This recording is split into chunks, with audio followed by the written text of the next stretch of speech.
Nice to see you. All right. Yeah, thanks for doing this. It's really nice to catch up. Simon. Yeah, it really is great. It's good to do it in by video this time because our Yeah. last conversation, we it wasn't even clear that we were going to release it, right? We just No. had a Yeah. Yeah. conversation, Yeah. Yeah. like let's see what happens. Uh-huh. Then we put it out, and man, I know you've gotten these messages because I've gotten them too, and I forward Yeah. some to you, and you forward some to me. Yeah. Man, that one had a Yeah. real Yeah. Yeah. impact, Yeah. and there's something about the space you create to hold Mm. trauma in a way that's practical, but also Mm. is so different than your typical sort of therapy speak, or the way that we want to massage trauma in the relative world. And Yeah. I think it resonated with so many people for whom it's the prime sort of holding. Uh-huh. And they've been told, oh, just sit with it, just sit with it. And it's like, Yeah. no, Yeah. Yeah. it feels Yeah. like it's too much. And so that was such a beautiful gift that you gave, Simon. Thank you. So I just want to thank you for that before we do anything. Okay, no, let's get into it then. If you go into thanks, this is my turn to kind of make you squirm a little bit. So, only because, since our conversation, I've chatted to quite a lot of people that have reached out to me really lovingly, and a bit like you said, they've really resonated with that. What we got out there, the fact that it was real and heartfelt. Oh, you seem to have gone all blurred. How exciting! Yeah, let me fix that. I know it's the only way that Ooh. there we go. It's the only way that I'm actually presentable is completely just completely out of focus. smudged. Yeah. No separation. Yeah, I'm gonna stop. Yeah. I'm gonna stop my autofocus. But please tell me all the wonderful things Oh, you're gonna tell yeah. me about me. Yeah. Please, no, please, come on. I'm ready. Well, the interesting thing is you say that, but I know you get a little bit squirmy. Yeah. So, but tis the season, and it's nice to share goodwill and love, isn't it? So, a lot of the people that have spoken to have been, just kind of reflecting that this is kind of how they found, this path of awakening, or the contemplative life, or started digging into, presence and exploring what this is. They said, oh yeah, I listened to Z-Dog, I listened to Zubin, I found his interviews with Angelo. And I know when we speak, your inclination will be, yeah, that's Angelo. That was Angelo doing the work. So I was there, but Angelo was what projected it into the world. Yeah, of course, that's very true. And you were absolutely instrumental in that. And I think it feels like a bit of a sea change, like a changing of the tide. So many people, I think, post those videos, including myself as well, because I was familiar with Angelo, but I'd never, and still have never, seen anything like it in the world. An in-depth interview exploring presence and awakening with someone who's deeply integrated. It's not out there. It's still not out there, in fact. It's pretty unique, and you were crucial to that. So you've changed a lot of people's lives, dude, including my own. So, yeah, nice. Yeah, Simon. The thing. So you're right. That would have made me squirm because there was so much me that was reactive to that sense, this kind of deep, kind of unworthiness, like I'm never good enough, or I'll never be awake enough, or I'm not ready to talk about this, and I'll never be ready to talk about this. Actually, after meeting you, you specifically gave me permission and affirmation that, hey, you know what? It's okay to do exactly what you're doing. It's not just okay, it's right to do it. And you don't have to justify or squirm or any of that, because this is the effect it's having. And that actually allowed a lot of relaxation here. It was like, okay. And then there's, of course, the insight that I'm not even doing it. No. Yeah, exactly. Yeah. The deepest sense. So it's a huge relief. It's like, okay, well, then I'll just show up. Yeah. I'll just show up. Yeah. If he wants to move, it'll move. And actually, what you find sometimes, and that's always the risk of doing this kind of thing, if he wants to seize up, it'll seize up as well. It's a really fascinating flow, isn't it? It's so beyond self. It's so beyond self, and it doesn't exclude us at all. We're totally, well, it is us in the deepest sense, but it's uncontrollable in the usual way of seeing things. So there may be circumstances where you want to feel into flow, you want to feel into connection, you want to have like a meeting with Zubin, and think, yeah, we're going to explore the shit out of awakening and all this kind of stuff. And then you just go, oh man, I've got a bit of wind from dinner, and like, yeah, it's a bit cold. I've decided to have a questionable fashion choice of putting a really hot hat on for like 2 hours. So I'm going to start sweating, you know? So we shall see. Yeah. So, but go ahead. No, I mean, but I guess I was just saying, well, actually, it doesn't go to plan. And I kind of spoke about this a little bit in a video that I put out recently, is that actually it's the incessant urge to plan most of life, to fight against the unpredictability of life and nature and the world, that causes us so much stickiness and suffering and pain, really, because we're battling. Well, we think we're battling something. We're battling the world, but we're just fighting ourselves. It's just an internal battle of narrative versus narrative, and all the time life is unfolding. But because we're not in tune with it, there's a friction. There's a felt friction, you know.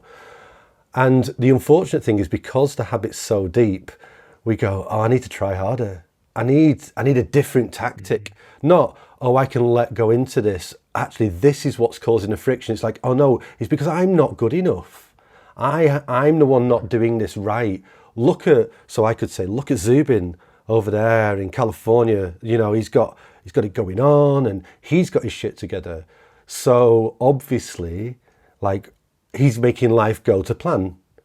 So I need to plan harder. I need to work harder. And it's just this like endless cycle of, suffering, really, like self-perpetuated suffering. And it's difficult to see.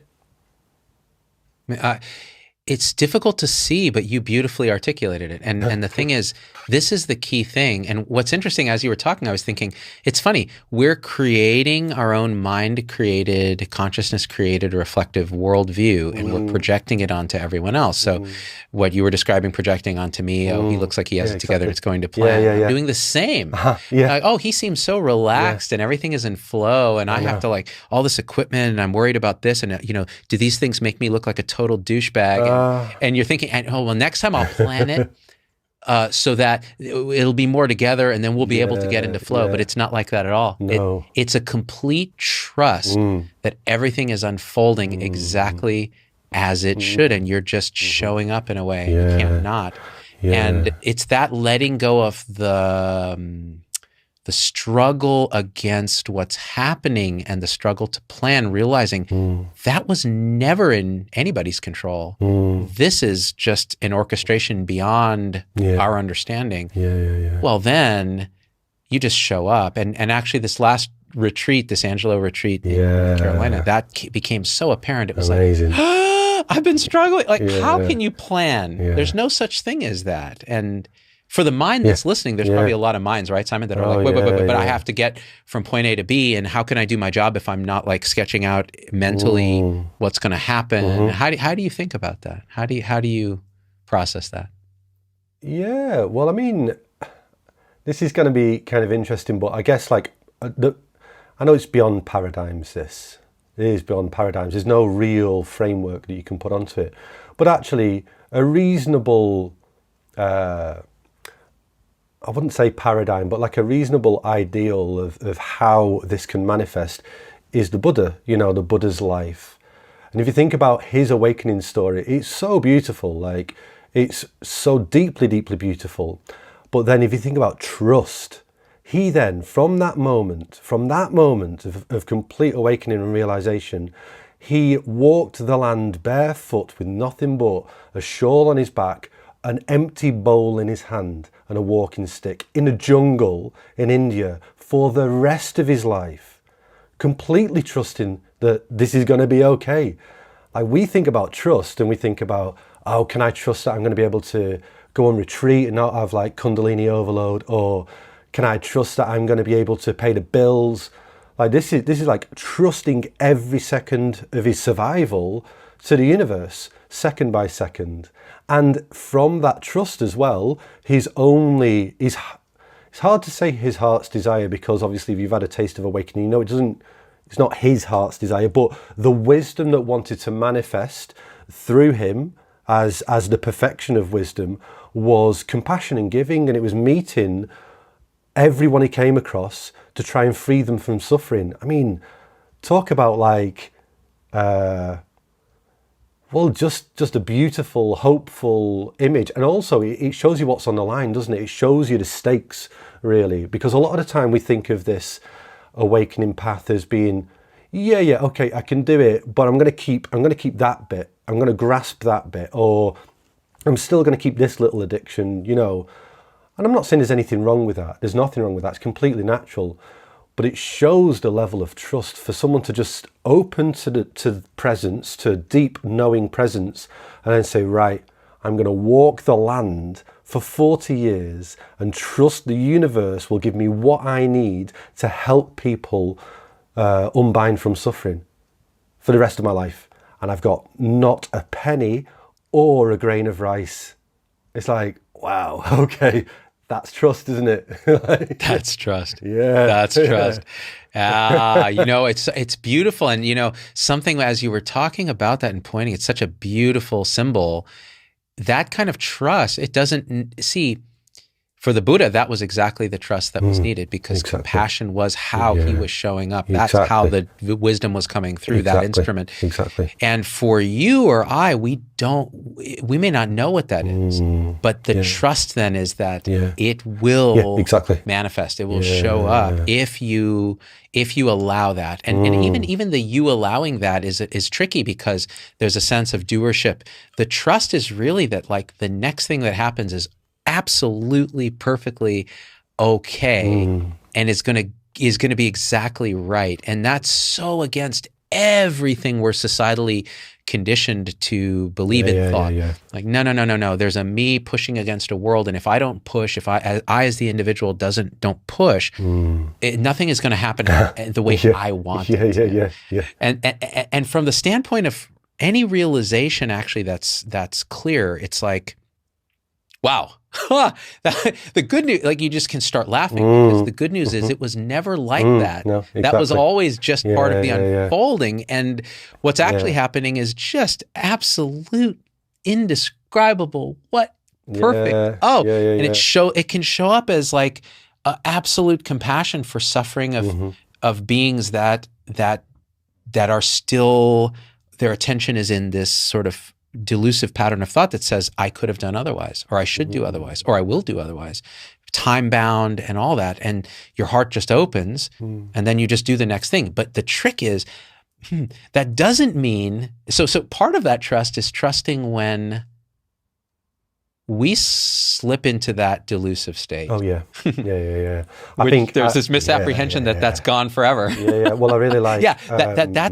That's okay too. Well, it's like, I know Angelo has mentioned the Bodhisattva vows in the past, and there's like 4 of them. I don't know if you know them, but one of them is, like, delusion arises ceaselessly, and I vow to see through it, you know. So it's not that you suddenly get to a stage where that delusive habit just disappears. It's a habit in the world, you know. It's got energy behind it, so it's very easy. And maybe this is a good time to reflect, because there's a few things I've not been sure whether to bring up or not,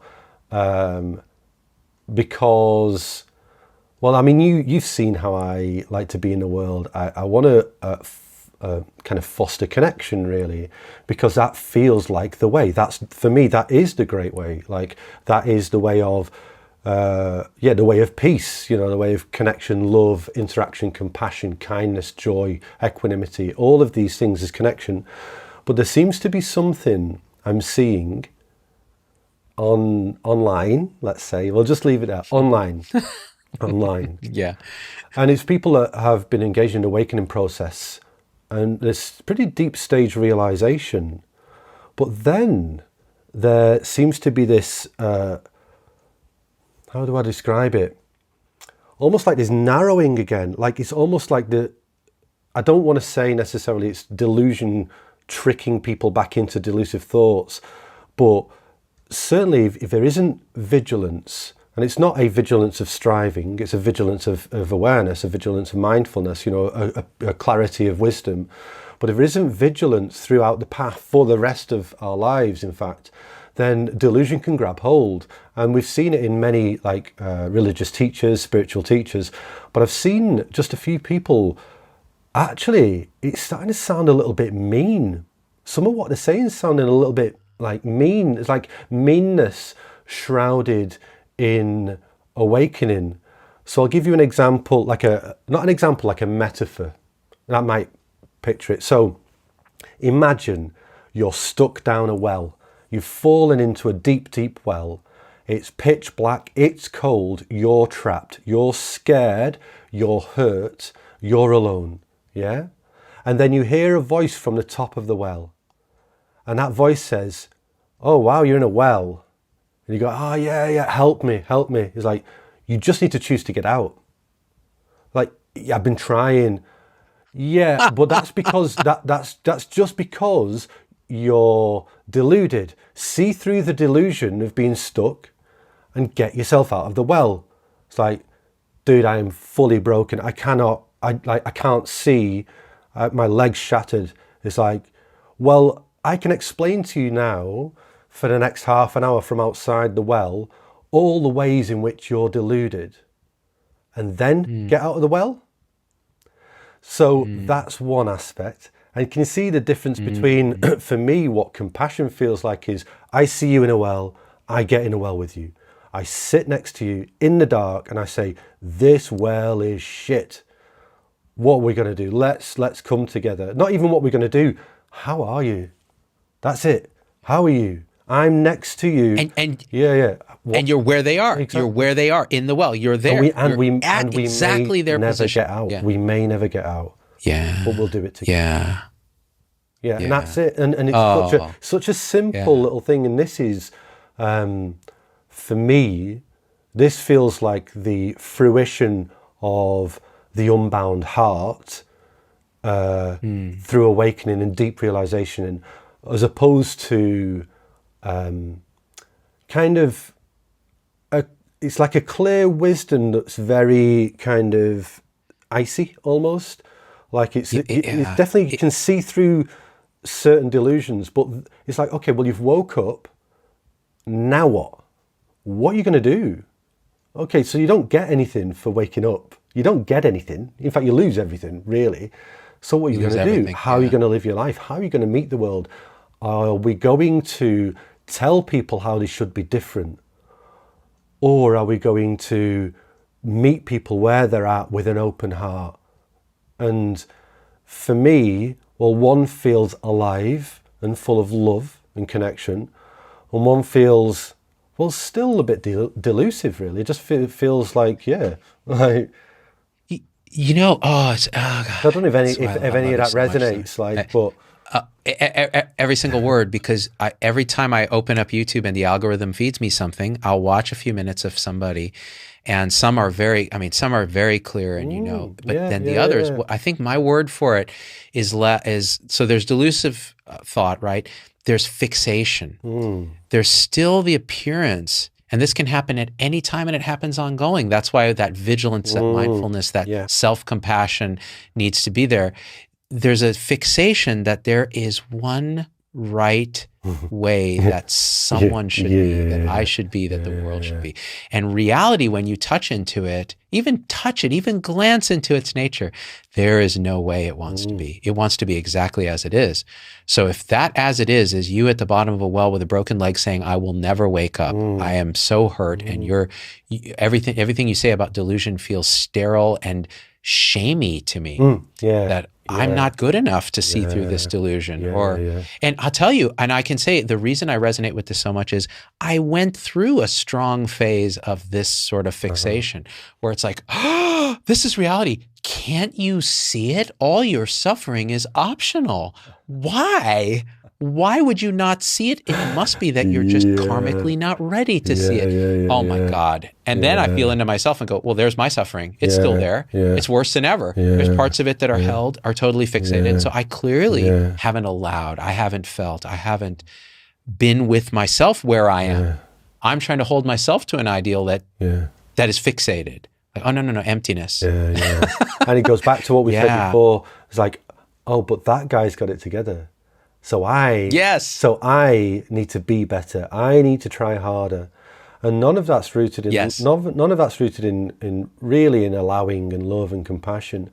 And it's tricky, isn't it? Because I get it. I get it. I get what's going on a little bit, but it's hard to talk about because it's not personal. None of it's personal. I'm not being personal. It's not a personal thing. It's the opposite of that. But I guess one other way of describing it is, let's say I receive or we receive some negative feedback online. Yeah. And I know you have. I know I have. Oh, no, never. Yeah, no, I'm perfect. No, exactly. Everyone loves me. But regardless of whether that's true or not, if somebody like kind of really feels they need to comment like with negativity towards us, like that's painful for them. If you're in a situation where you have to react to and basically inert conversation, because really we're not pushing that many buttons. I know we are to an extent, but in a world of opinion, we're not going, oh yeah, Palestine, Israel, this, or transgender reassignment. We're not doing that. What we're doing is saying, maybe feel into the way that you are right now and see if you can be compassionate towards yourself. Like, no, dude, you can go screw yourself. Like, and it's like, okay. Yeah. But then for me, that's like, oh, well, okay, well, I can't be there for you now because you're obviously not able to communicate. But I certainly don't feel any ill will. I can't feel any ill will because as soon as there is that, then there's other, isn't there? And it's duality. You immediately slip into duality because it's like, oh no, the apparent they now, the bad other, is attacking me. And I need to justify myself as to why I am on the right path. And maybe they need to raise their vibration a little bit to meet me, and for me, it's sticky. That kind of thing is sticky. It's like, sticky. Okay, you can't be there necessarily for that person to change them, but hold them in good regard in your heart. Why not? Like, just say to yourself, not for anybody, just say, yeah, man, I feel you. I know what it's like to have really strong opinions rooted in fear. I know that feeling, I've had it a lot and it's painful. It is really painful. Yeah. It's so beautiful. And a practice, there's a couple things I want to circle back to in what you were saying, because one of them is, yes, this reactivity. And by the way, I just a quick pitch. You did a video on reactivity about exactly this, the online sort of comment space. Kind of a little bit inspired by you, actually, because I've not seen many people communicate about reactivity really online, as in like that close, intimate work with it, But remember, you did like a Sunday Zen thing. I think it was actually, it was a Sunday Zen thing just after I emailed you, in fact, like when the beginning of our bromance, if you want to call it that. Yes, right. You inspired me with that email, actually. Yeah. But actually, seeing you communicate like that, is like, actually, let's bring it to the surface. This is just really like nuts and bolts, practical, easy to see, but very, very deep practice.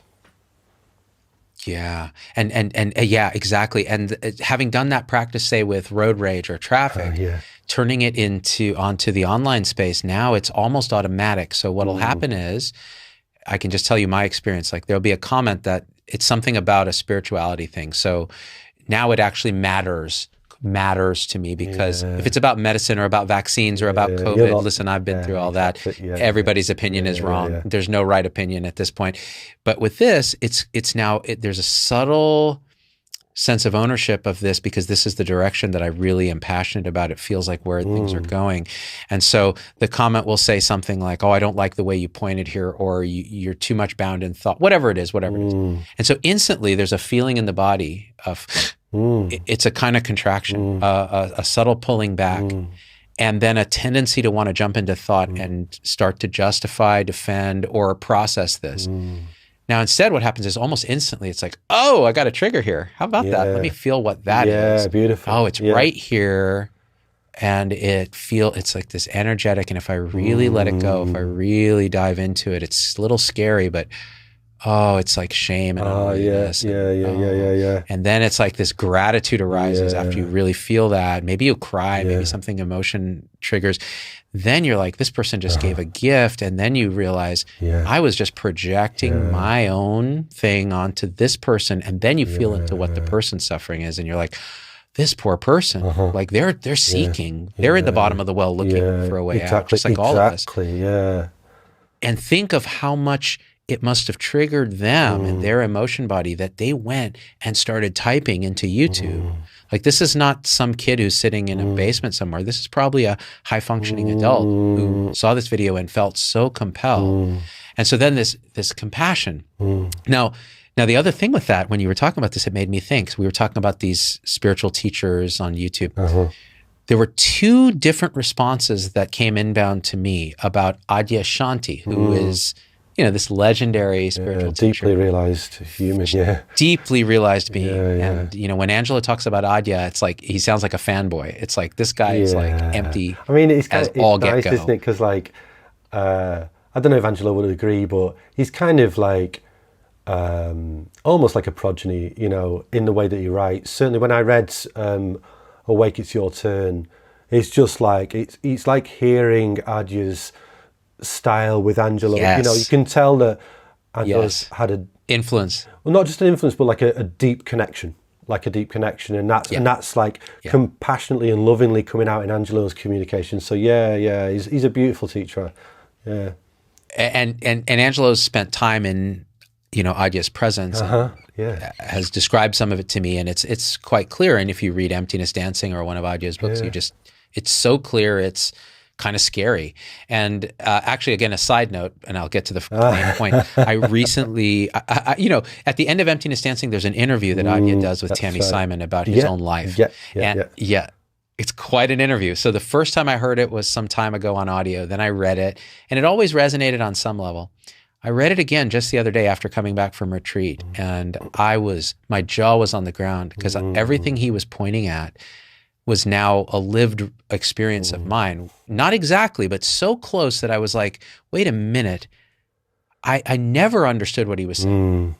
Even on I knew there was something there, but the deepest intuitive level. And now I'm like, wow, holy shit. Like, oh my God, it was this huge release of like, okay. And it just deepened the trust that everything is unfolding. Like, just let it be.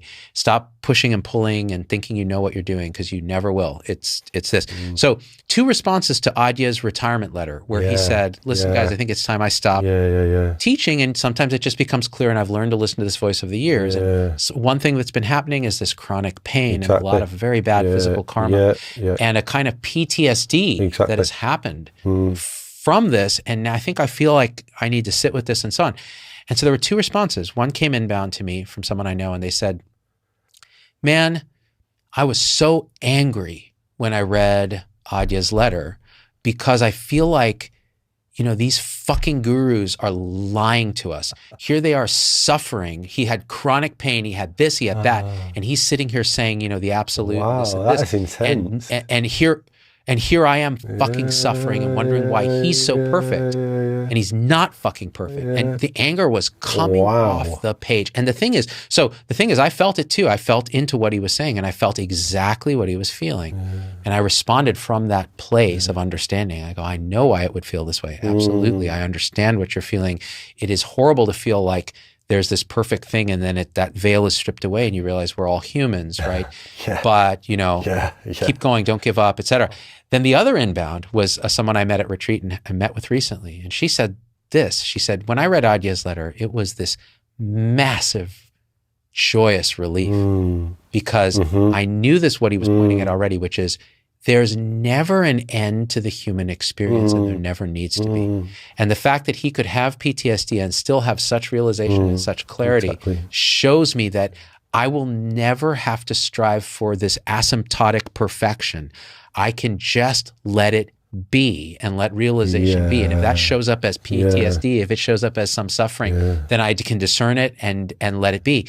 And it was a huge burden off her because she's an achiever and has always kind of sought awakening. And then when it came, she was like, there's nothing to achieve. But then look at that guy, he's perfect and he's perfect, and always the comparing mind, and the comparing mind could relax. So Adya gave two gifts, two different gifts to two different people at two different places. Beautiful. Yeah. Yeah. I mean, I wanted to do say some words about Adya and about his retirement letter, but I mean, David McDonald said some really lovely words about his response to kind of like non-dual fundamentalism, which was really good.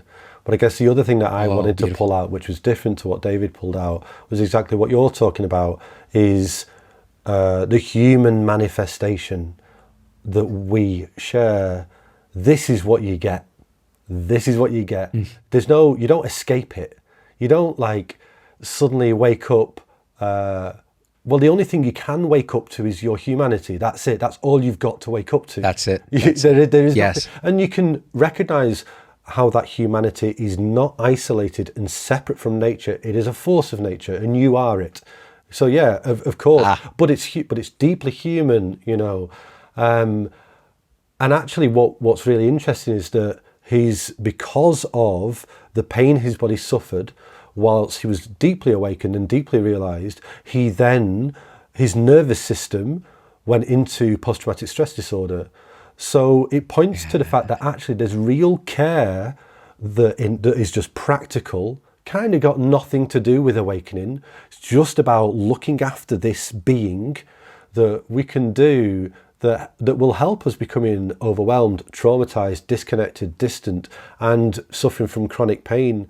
And it's kind of what we touched on, you know, the first time that we spoke, but, you know, and maybe that's why some people really resonated with it, because it's just not woo. There's loads of really good advice that's really well tested about how to just regulate the nervous system so that things like chronic pain can be managed, and so that trauma can be healed from, or we don't re-traumatize ourselves. So yeah, I thought it was a really important message for Adya to share. And actually, there could be some, I don't know Adyashanti, but you could say, well, actually, had he known about the state of play in the field of trauma healing now, which is pretty great, you know, like it's better than it's ever been. Had he known about that 20 years ago, would that have given him different tools, just practical tools to be able to work with, you know, his pain, his human manifestation? Who knows? But I guess I'm kind of advocating, as I probably am known to do, but I'm advocating for, just like well-researched, simple, practical skills that can help you be a person. Like, you can wake up, but you don't get to abandon this. In fact, you have this all the way until you don't have it anymore. Yes, and okay, and this is good. By the way, people, this is good news. You keep this talking is like the best news. Whilst I turn the heating up. So if you chat, you can just look at your face. Nice. I'm putting a bit of heat into the room. It's that Santa Claus hat is getting you hot. No, I'm cold. I'm getting chilly. Oh, you. Yeah, I know. Damn, dude, maybe we should check your thyroid. See, there are physical manifestations. It's not all energy, although it's all energy. Exactly. But you know. Yeah, exactly. Well, you know, there's a little nodule.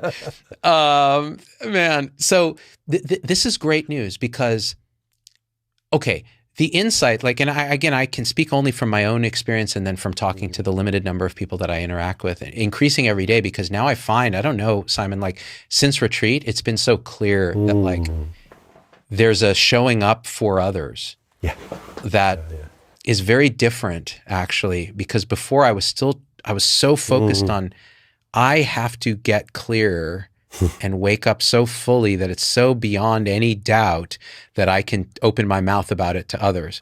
And now it's like, that's never going to happen. Meaning it's trying to reach that perfection. So you feel what you're called to do and you do it carefully. And if people are telling you you're doing it poorly, then you should listen. But in general now, this re-inhabiting of our humanness fully, feeling all of it, having the tools and working at things where we're not able to feel it all because we're re-traumatizing or we're re-triggering. We're not resourced fully. All the things which I'm going to link to our previous podcast that we talked about in our audio only podcast. That work now becomes inevitable. It becomes imperative. It becomes, so at retreat, what was happening to me, I went in with a certain intention. I was like, I'm going to die on this retreat. I'm going to hit oblivion. Oh, really? Okay. No self is just going to be, everything's just going to be radiant. And what's funny is, so I got that wish in a sense, the first morning. I was sitting and I was like, oh, it's so simple. Now what? Yeah. And it's not like that sticks forever. And that's the way I perceive the world constantly. But it was so clear that there was never a me doing any of this. There was always this radiance, always, all through childhood. I flashed through my whole life. And everything that was living it was not me anymore. It was this radiance. And it was so perfect. And I started crying and I was like, the poor suffering child that thought it was responsible for this, you know, that suffering was entirely could be seen through. And then this love, this just opening of the heart and this is still the case for so many beings everywhere. And your heart breaks open and you're just like, oh, well, there's nothing to do but like come back into this. Exactly. Know that it's the instrument moving through this and act in a way that makes sense in the world for suffering beings. And then the rest of the retreat was just feeling into all the suffering in the room and then reflecting back, the mind going back and going, what does it say about you that you're concerned about this person? What is it in you that you're not feeling? And then feeling into that. And the attention just going right to that place that would have been the most scary to go to, and it happening just spontaneously. And again and again and again. And then one morning just sitting in the shower, just curled up in a ball, the shower going and just sobbing and sobbing. It's like not even knowing where it's coming from. And this going on for like 5 days. And I remember when I got home, all the energetics and the kundalini happening. And when I got home and my wife, who's so clear now, and she's like, so, you know, is there anything you can say about any of that? And I was like, it was so hard. It was so hard. It was so hard and so perfect. And but it's that knowing that this is it. And this thread of humanity, like it's one thing, I'm sure there are people who have no ties energetically to this manifestation and they can disappear into a cave for the rest of their lives and be empty. I'm sure that's possible. But for me and for others that I've talked to, and some that are very highly realized no self type of beings, they'll say, oh, I'll touch into that oblivion, that complete empty radiance, and then there'll be a thought of my daughter. And I'm right here, fully manifest in an awake way. And it's like, that's so beautiful. That's what it is. It is. It really is. Oh, that sounds like an amazing, kind of an amazing unfolding when you were on retreat. Yeah, it's so beautiful when you start, and I spoke about it, you know, in something that I put online. This is the language of the heart, isn't it? This is exactly what it is. We're learning to speak and listen to the language of the heart. It's not, you know, we've had so much of our life just wrapped in, you know, these conceptual ideas of what we are, what the world is. We become just disconnected, like kicked out, thrown out of our own manifestation. So then when we start feeling again fully, we start to realize, oh, there's a whole universe of subtlety and connection, and it's all emotionally like enmeshed and intertwined and embedded and rippling and shimmering. And this is the language trying to communicate the thing it can never communicate. You know, so actually having those experiences of like 5 days of just, it's almost, when I first started finding that place, it was almost like exploring a landscape. That's the only way I can kind of describe it. It's like, but a 15-dimensional hypercolor landscape of like made of every element all morphing into each other, and you know, the words don't really describe, but it feels like you're exploring what this emotional energetic being is. And you learn because actually the more you become familiar with that landscape, the more you just inhabit it for the rest of your life. You're just like, oh, this is the place where I live now, where I will always live, or the place I live from, you could say. I mean, it's, as you can tell, it's difficult to talk about, but yeah, it's really beautiful that you're getting getting access to this, because it never stops. It's not like it stops giving you access to this love and presence. It's nothing. This universe is nothing but love and presence. You know, So there we go. Just like, how much have you got? Well, let's keep going, Yeah. keep going. Yeah. Yeah, And there'll always be a situation, a different situation, where it will be called upon you to meet it with an open heart. So it's like, okay, my data for the last 5 weeks at home, do my daily routine. I've been still, I've been present, I've been, no wobbles, no wavers, absolute presence. Okay, but all it takes is to get splashed in a puddle. All it takes is to meet someone and have the interaction go a little bit awry, and you feel that invitation of the heart to either, the invitation is always to open to it, but you'll feel the habitual reaction, which is to flinch, to twinge, to move away, to change, and as you talked about before, to push or pull on the experience, as opposed to remain in the experience, as the experience, open to the experience, knowing the experience, and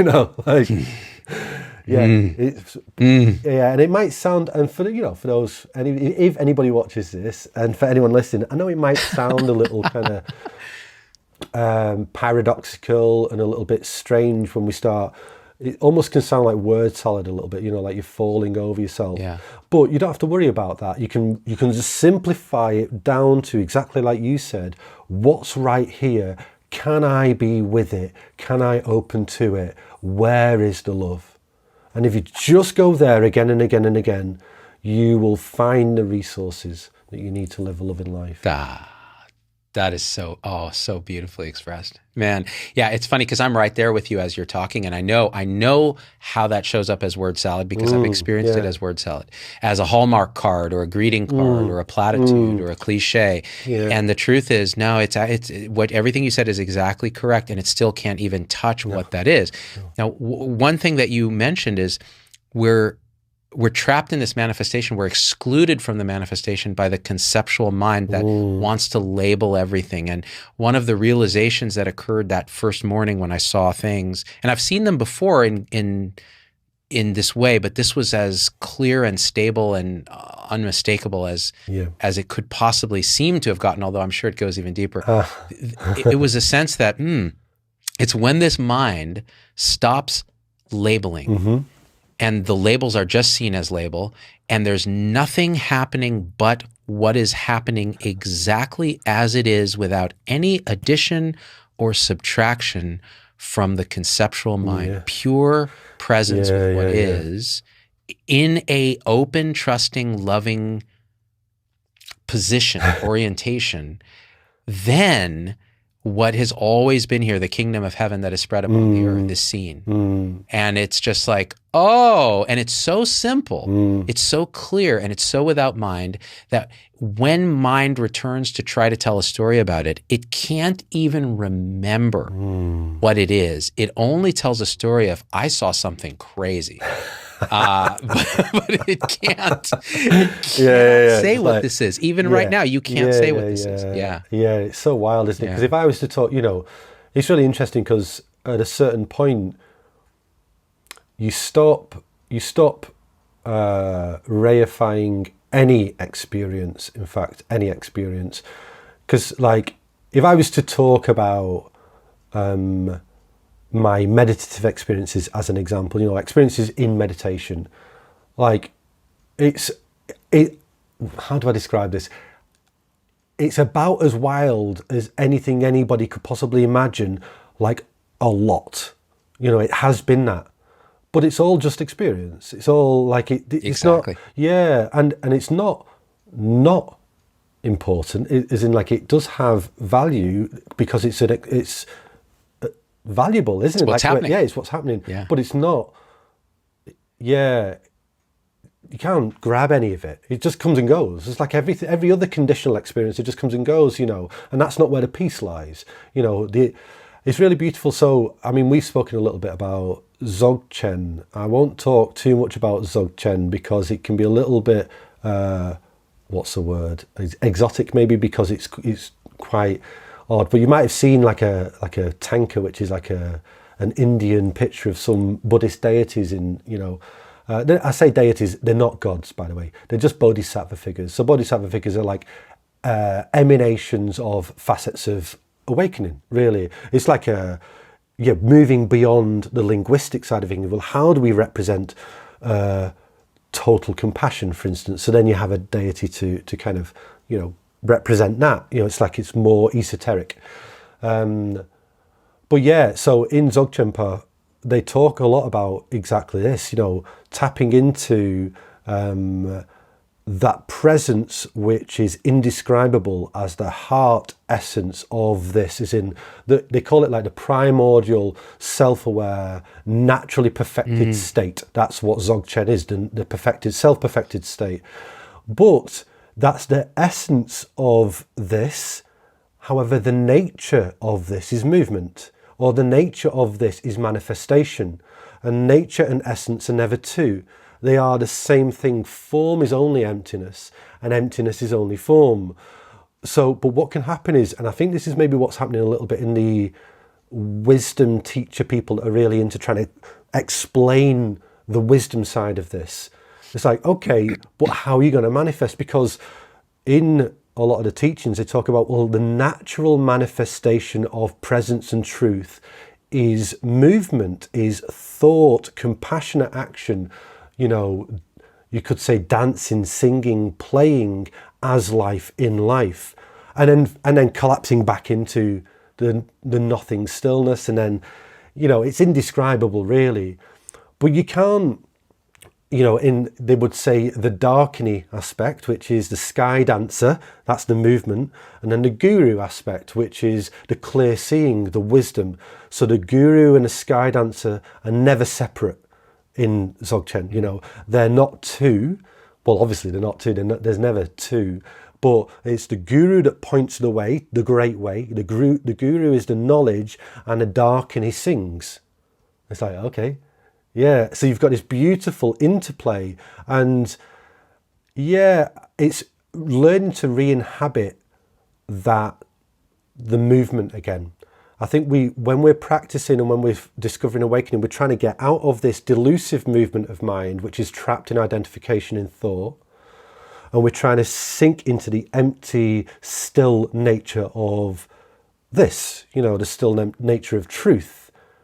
But then from that place comes a different nature of movement, a different type of movement, a creative movement, which is not bound by self, So it's the clunky bit can be learning how to manifest again. How do we relearn to let the empty, loving presence manifest in the world, and not in that delusive, self-identified way that we did previously?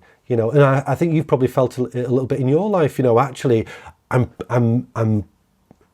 what would you say? I'm expressing this in the way that I know how, but it's unfamiliar, and I'm not sure, and I don't know how this is coming across, or I don't know if this is what the world needs, but the heart needs to express it, so it's being expressed, and you just get more and more comfortable with that. You just get more and more comfortable with manifesting as awake presence, I guess. I'm not sure if any of that lands. I don't know.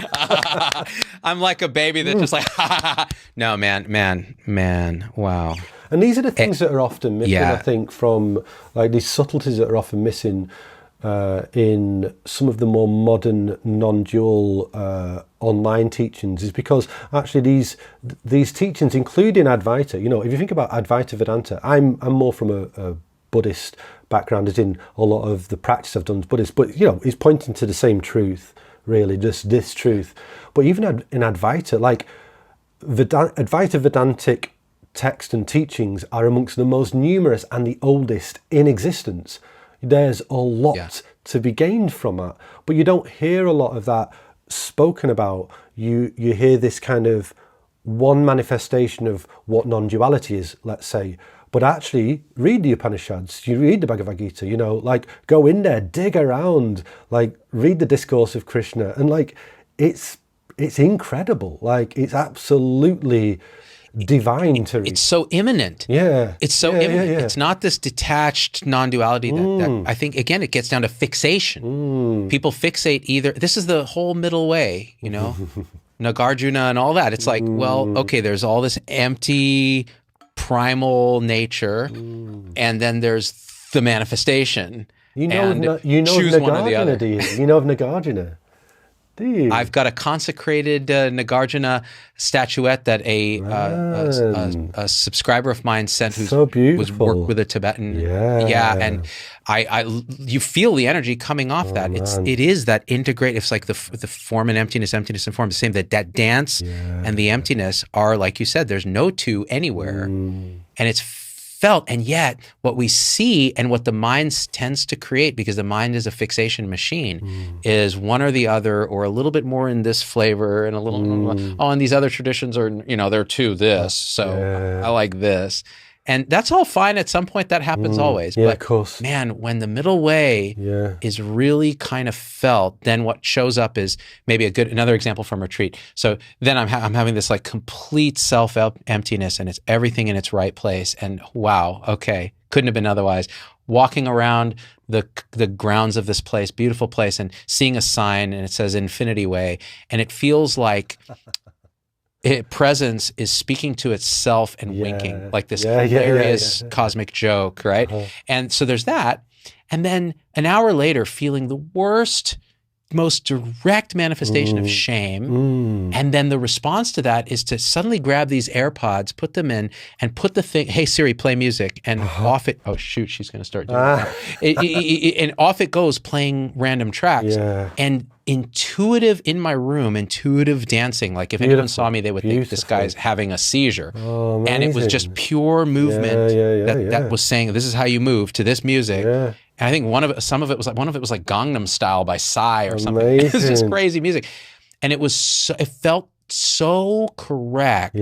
And it was so clear. It was like, this is the universe dancing. This is that primordial thing showing up, and there's no distinction at all. The guru points in the dark and he dances. It's exactly it. Like that's exactly how it manifests. Is that once the clarity of wisdom is truly felt and truly embodied, then this life plays. This life knows how to live. So again, it goes back to trust, doesn't it? It goes back to that trust that we were talking about before. It's like, okay, well, how much are we willing to trust this? It's like, oh, okay, well, 98.4%, is that enough? And it's so tricky, isn't it? Like working with those, I think for me, and I mentioned this when we've spoke on the phone, like at some point on this path, and it feels like you're kind of there as well, there's nothing but your actions and the feelings that come from the actions to guide you. It's like you kind of see through, the insight is kind of there. You've cut through quite a bit of this delusive self-view, but actually now from that place of knowing, look at what you do. Look at how you treat people, feel what you're putting into the world. And if you meet somebody and you turn them the wrong way and you are snarky or sarcastic, feel that. Feel how much that hurts both them and you and causes discord. And in fact, it's almost, you can feel you move off the path. You can feel it like, oh God, like I was walking the path and now I'm back into like kind of a delusive thing. So yeah, it's that's it. It's just life, but it takes a lot of vigilance. Like I said before, you've got to really keep being honest with actually, what am I saying? Why am I saying it? That's another thing. Like, what am I putting into the world, and why am I doing it? What do I want to get out of it? Is it me trying to protect myself because I'm scared of others? Or is it that dance that we're talking about? Is it that song of life that wants to express and bring people together and connect? And really it goes, as you can tell, I'm probably going to point back to the heart, because really this is the tool that's online to help guide you. If your heart is online and you're feeling, you'll feel it. You'll feel it. You don't need to think about it. You'll feel when it's gone awry, and it won't necessarily feel nice, but that's how we calibrate, and that's how we change and how we grow, and we can continue to realize, to become more deeply realized. Beautifully said. And I'll say that what you're pointing at is felt here to be absolutely correct. And the thing is, I think there was quite a bit of resistance to that early on, when the goal was this kind of abstract relief of suffering, and then the goal is like, well, what is truth? What is truth? All I care about is truth. But where does love, compassion, and doing right action in the world fit into that? And when you watch some of these people online, they're just absolutists in the sense that none of that matters. The absolute's going to do whatever it does. The body mind's conditioned. It's just going to play out its dance, and so you don't have to worry about all that, because it's just going to show up, and just the realization is all that matters, and then just shut up. There's nothing else to do. Why like, then am I feeling this in my... Exactly. And if you think about, well, what message, what does that message make people feel? That's all you need to do. If you're the one saying that message, look at the person you're saying it to. How is that landing? Is that skillful? I mean, is it? Maybe it is. Maybe it's the right time, and it can be. Maybe it's the right time to bring the sword of wisdom down and slice through some delusion. Okay. But it's not always the right time. In fact, often it's not the right time. People don't want you to stand at the top of the well telling them to get out. They want companionship. They want connection. They just want, sometimes for the first time in their life, someone to love them and need nothing back. Because really what this path is learning to love ourselves unequivocally and never need anything back. Never compromise that love, just total self-loving acceptance, so that we can then and if there's no duality, then that's total loving acceptance of the world, isn't it? But before we can get to that, we could have so much deep emotional scars that actually we don't have the capacity for self-love and compassion. But if we meet somebody that meets us with total openness and availability, it can have such an impact. Like, I've seen it firsthand, and I don't necessarily from me. I don't mean I've done this. I'm not trying to say, I'm changing people's lives. I mean, I've had that experience myself, where you're just with somebody who is absolutely with you. Wherever you are, no matter how deep this emotion's felt, they're with you and they need nothing from you. Man, that is... Well, it's community, isn't it? And it's life meeting itself, and it's family, and it's friendship, and it's beautiful, and it's often lost, nowadays, because, well, there's many reasons, but it's often lost. So a single thought in the mind vibrating can separate that sort of acceptance from what you're pointing at, and so it's interesting, because now that sort of scenario of openness seems to show up for me and others. Like they see me so clearly, it feels like, because I've allowed myself to see myself and hold myself with compassion and go, you were never, it was never, of course, this was all innocent, and you got to feel it all and go back and do all that. And so then you show up in a certain way, and the projection onto others starts to relax, and then you see what's there. And it's almost this mutual standing wave of, now the wisdom, the realization, the guru side of pointing to this is like this, looking at this, seeing exactly the manifestation that's there. And it's so beautiful. And it's funny, it happens in the strangest ways. So I go to the dentist right after retreat, and she's got to put a superficial filling in one of my wisdom teeth, which I'm not still supposed to have in the first place. And the hygienist is talking to me and said, "Oh, I heard you do meditation, because I heard you talking to the person who cleans the teeth, and like, I'm interested in that too." And it's funny, you just look at her and open. You don't have to say a word. No. And she almost started crying.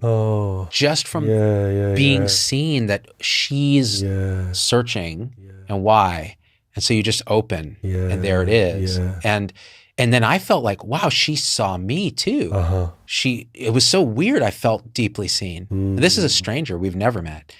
And these kind of things happen repeatedly. And in the old days, it almost felt like you're struggling to stay present. And I got to say this too, because this is important. So there's probably a lot of people watching going, well, yeah, this all sounds great, but I don't feel like that. There's so much. And that's what we're talking about, this kind of work of allowing and feeling and letting all those residues and all that conditioning and all that trauma be seen and felt in presence and love. That's what allows that apparent opening.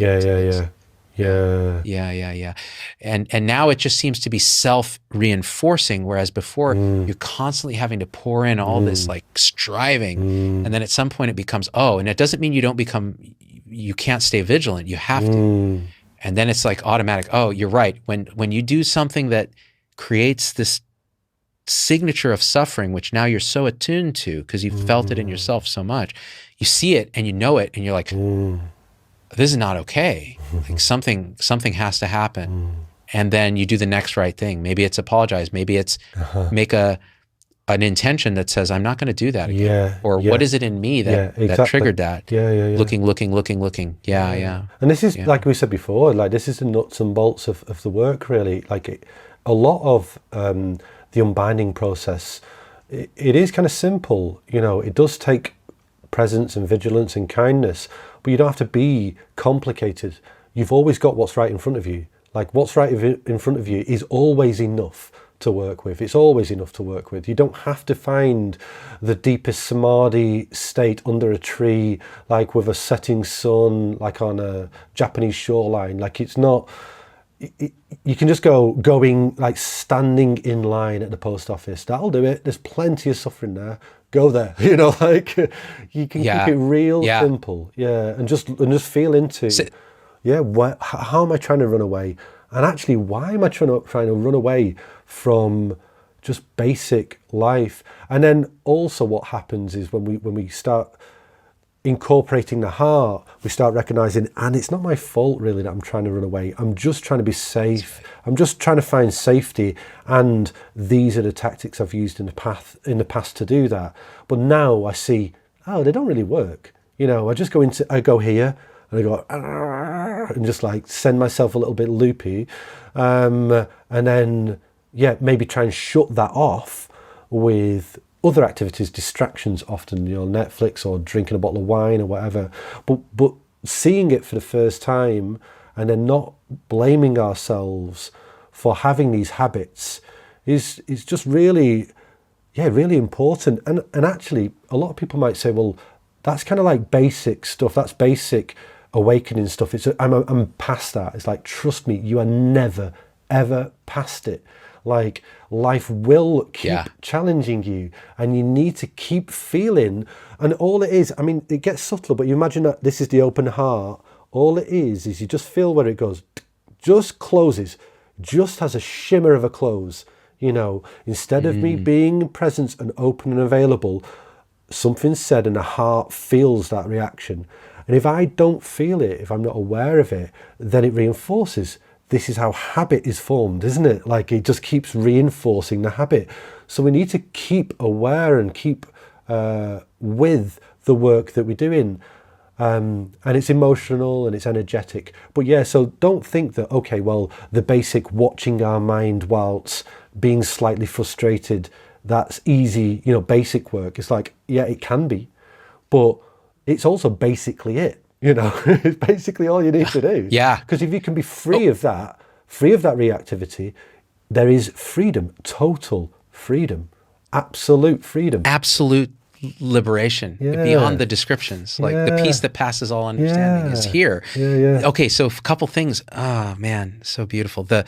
This kind of work of watching the internal state and the mind and that, it's easier in a state of samadhi or meditative concentration or retreat. That's great. Then it is the work that's like, this is mindfulness 101. Oh, there's anger. There's reactivity. But in the post office line, exactly, with your children, with your spouse, with your partner, when the mind is, and this was an insight. This was a model. I don't know that it's an insight. This was a model that showed up for me on retreat, and it was partially Angela pointing at thought as the space. So 6 senses, the 6th being consciousness, thought, as a vast imaginative space, spacious in itself, in which the sky in which these thoughts and conditioning accrue like little clouds. And so by becoming conscious of the conscious space by noticing it as if it were another sense, like sight, sound, touch, taste, smell, you can notice when these vibrations of thought happen and notice them as just that instead of as you. So you mentioned like we jump into that headspace to kind of escape these things. He called it a kind of an adult pacifier. It's like we learn as an adult to put our binky in by going into imagination space. But if you see it as, oh, that's always there, it's one of the other appearances. Well, then it's like, okay, so what's happening now? That thought that feels so contracted and so me in the post office line is now given a space to graze in. That's this infinite sheet of consciousness. And your entire life story, all your conditioning, everything is one just quick in that space. And then you see, oh my gosh, okay. And so that as a practice, as a orientation. So light, isn't it? So light. I love that. Yeah, very light. And you can feel that dance analogy coming back in, can't you? You know, as in like, actually, that's the dance. Absolutely. You know, in Dzogchen, they say that actually know that this truth is not mind, nothing is mind, and nothing is other than mind. It's like, oh. So you're like, okay, but I can't get that. No, you can't. And also trying to stop that, it's basically, a lot of people try to get into the process of trying to stop thought, you know, but actually thought in an experiential way builds our world. It builds our world, like literally builds our world. You know, 100% builds it. Yeah, exactly. So actually, it's not to be stopped. It's completely natural, and it's a beautiful. In fact, look how beautiful it is. Look at what this mind can do. Like, what? This is insane. Like, because okay, it can collapse into still empty. Well, for some, you might be able to see it as like kind of still empty, interconnected, non-differentiated. But actually, the fact that it can then manifest as everything that's ever been thought about, said, heard, sang, or experienced ever in the history of humanity, it can do all that. Like, okay, that's kind of good. And it can do it now. Yeah. Only now. Exactly. Yeah. So brilliant. Oh, I love it. And it's kind of... It is. And that's another thing where I see maybe some people talking fixation. About this fixation. They're trying to like vilify thought, in fact, it's like vilify the self. So they say no, and it's understandable because the fixed, rigid self that we believe in as an identity, that is the root. You could say the root of suffering, you know. But actually, from once you realize and see through its fixed identity, to then be able to inhabit momentarily a self so that you can then see the suffering of another. So, like, because you wouldn't be able to really, this is where I'm spitballing a bit, I don't know, but like, you wouldn't really be able to have empathy if it was just undifferentiated openness, because there wouldn't be a point of view, there'd be no perspective. So what the self or the point of view in its most simple form allows us to do is to relate. It allows relationship. Without that, relationship is impossible. And relationship is real. And I was watching, there's this incredible Netflix documentary called, I think it's called Unseen Cave of Bones. If you've not seen it, I highly recommend it. So I'll not give away too much, but they find ancient remains of Homo naledi, which is not human. It's not Homo sapien. It's a distant cousin of Homo sapien, different anatomy, like still bipedal, but a different root, a lot older, like probably 250,000 years older before Homo sapiens came on scene. Much smaller brain. But what they found is in these non-human, small-brained creatures, which in the past would have been called monkeys, incapable of, you could say advanced thoughts or behaviours, they found ceremonial burial behaviours in them, as in like this treasuring life ceremonially with devotional aspects. Anyway, you can watch that in your own time, look into it. But what's really beautiful is they also found probably the first example of cave art ever in history, and it's not human.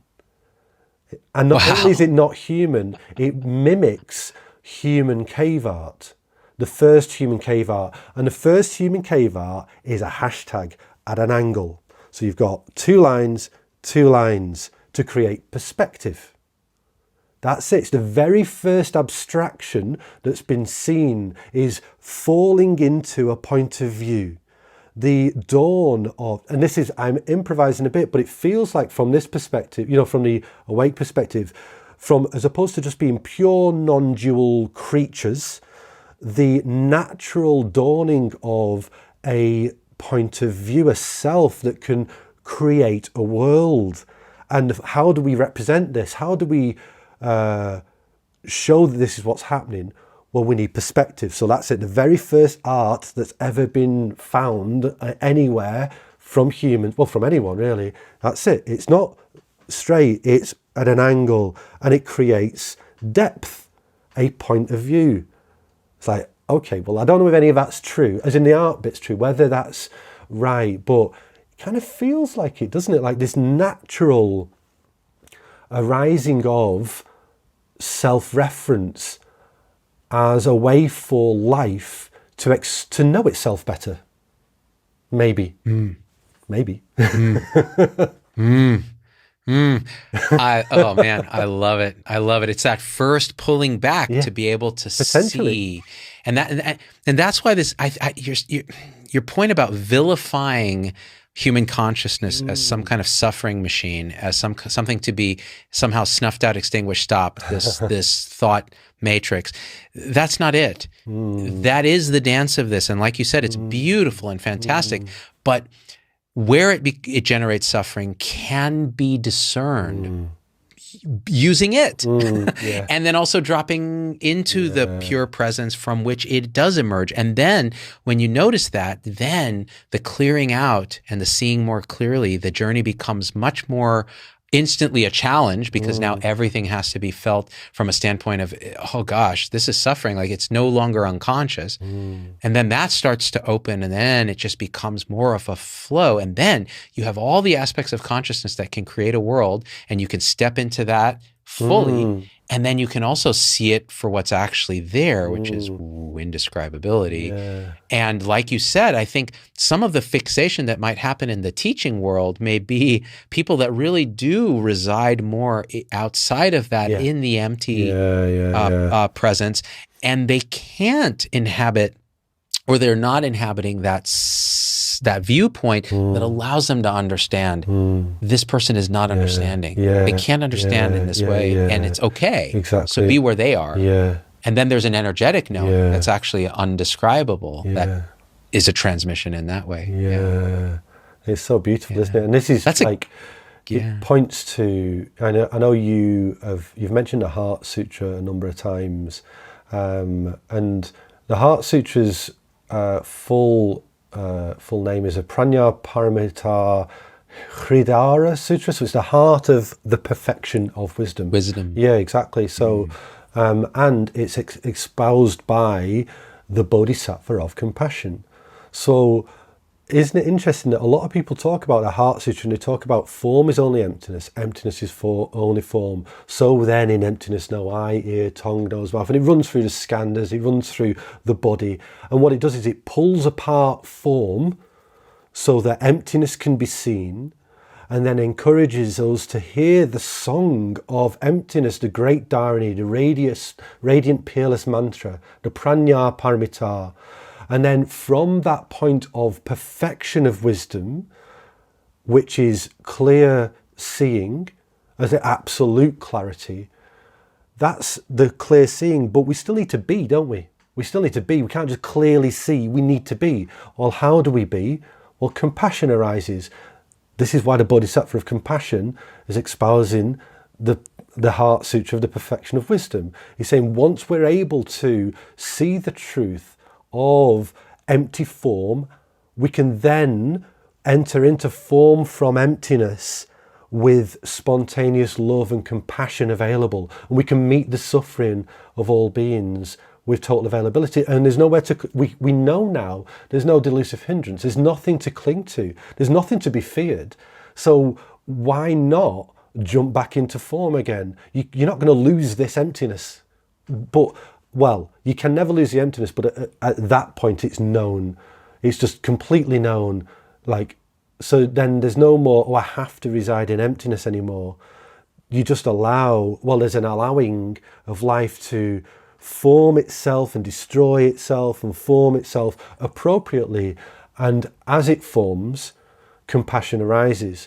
And I think a really good yardstick for us on our path is look at our actions with clear seeing. Is it manifesting as compassion? And if it's not, the Mahayana sutras would say, well, it's not perfected wisdom. You know, if it's not compassionate arising, the wisdom hasn't been perfected. Now, that's not me with that point of view. That's really what the sutras are saying. But yeah, it's fascinating, isn't it? But that compassion side's often missed when they talk about the Heart Sutra. They move into, well, actually, yeah, perfect wisdom, clear seeing. And then the compassion is how we be in the world with others. Yeah, it's so beautiful. Like, it's so beautiful. And this is why the Heart Sutra seems to resonate in a special way, because if you read it quite literally, you can fall into the emptiness trap. You can say form is emptiness, emptiness is form. So basically, all the skandhas are empty. Everything you thought. In fact, it's almost like going through all the previous Buddhist teachings and saying, you know, that Four Noble Path, all this, all that, empty. Empty. There's no attainment. There's no non-attainment. There's no suffering. There's no end of suffering. And you're just like, but wow, it's so empty. But that's not fundamentally the message. The fundamental message is, yes, so you see that. You need to see that to be able to show up with absolute, unconditional, surrendered compassion for all manifestation, because it's the same thing. From that is this. They're not two at all. And Avalokiteshvara, the Bodhisattva of compassion, is the one espousing it. And you're like, why he? Why him? How strange, because the Buddha in that sutra is in samadhi. He's like, I'm checking out. You guys handle this. He's just exactly. meditating. And then it's so cool. Yeah, isn't it beautiful? I mean, so it's so beautiful. Like so you know of Avalokiteshvara. I have to be honest, like, he's a little bit of my idol. Oh, right. We can maybe do some Kuan Yin fanboy shizzle another time. But I mean, as an embodiment of compassion. So the story, have you heard the story of the 1,000-armed Avalokiteshvara? So no.